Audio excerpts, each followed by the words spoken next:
There's someone right there. Where? Well, scenes like you just saw are all too common nationwide, including here in Bowie. Porch pirates. They are the Grinches of the season. Joining me now to talk a little bit more is Chief John Nesky of the Bowie Police Department. And Chief, I know that we see this problem here in Bowie frequently. What are your tips for our residents out there? Well, there are three ways to basically do your holiday shopping. There's in person, online, and then some people choose to do the wander around the neighborhood and take other people's packages route.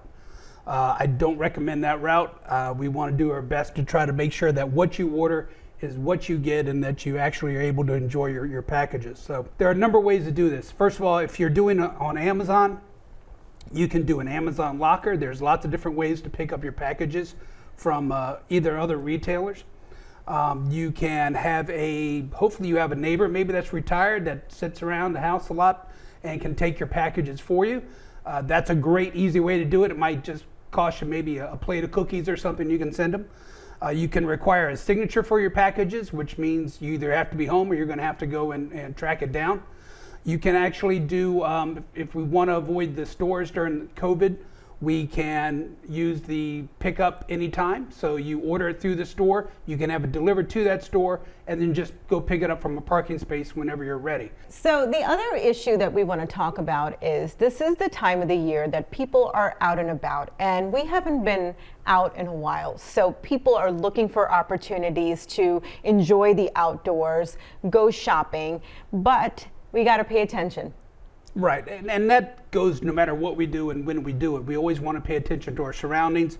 We always want to try to park under well-lit areas. We want to make sure that if you've got the spot that's close to the door, but maybe in the dark, that you take that spot that's a little farther away and you park in the light. If you're going to be making multiple purchases, maybe split those purchases up, put some of the packages in your trunk, not in your back seat, but in your trunk. We want to make sure that we're not leaving obvious things that people are going to take. So when we talk about opportunity, we want to reduce that opportunity.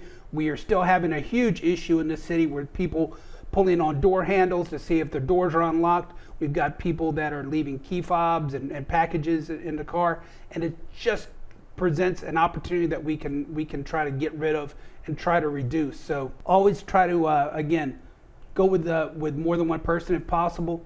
Always make sure that you've got your purse secured, make sure your wallet is secured, make sure that you know what's happening. If you do happen to lose your wallet or lose your purse, make sure you cancel those credit cards immediately. Oftentimes, if someone does get a hold of your credit card, they will make a couple small purchases to make sure that it's working, and then once that they establish that it's not cut off, they'll go for that big purchase. So you want to really make sure that you lock that card down as soon as possible. And we also want to mention that the police department has an ongoing camera rebate program. You want to talk about that? Certainly, and we talk about prevention. Ring cameras, it could be Ring, it could be any of the other kind of doorbell mounted cameras or even exterior mounted cameras are a great way to not only prevent things but also provide evidentiary evidence and information to us after the fact. So the city does have a camera rebate program. It doesn't matter what brand it is or anything else. If you go to our website, you'll see the exact requirements. It just has to be inside the city, mounted outside, and you have to show us that it's mounted outside. And you get a $50 rebate. Well, the last thing we want to talk about is this is the time of the year that if you see something suspicious, you really want to make sure that you call it in. If you see something, you say something, and that's the message that you're giving out. Exactly. That's one of the things, if you look at our website, we're pushing something called Impact. It's Information Matters, Police and Community Together. We need that information. We're all short on resources. We need some force multipliers to get us that information so we can respond in a quick and efficient manner. So of course, if there's any chance of danger, you think it's an emergency, never hesitate, dial 911. If it's just something suspicious that you'd like us to come take a peek at, use our non-emergency number. Either way, we're coming, and we're coming as soon as we can. All right. Well, some good tips. Thank you. It's good to see you in person. You as well. And we want to wish all of you a very happy and safe holiday season. I'm Sonia Shrivastava with the City of Bowie.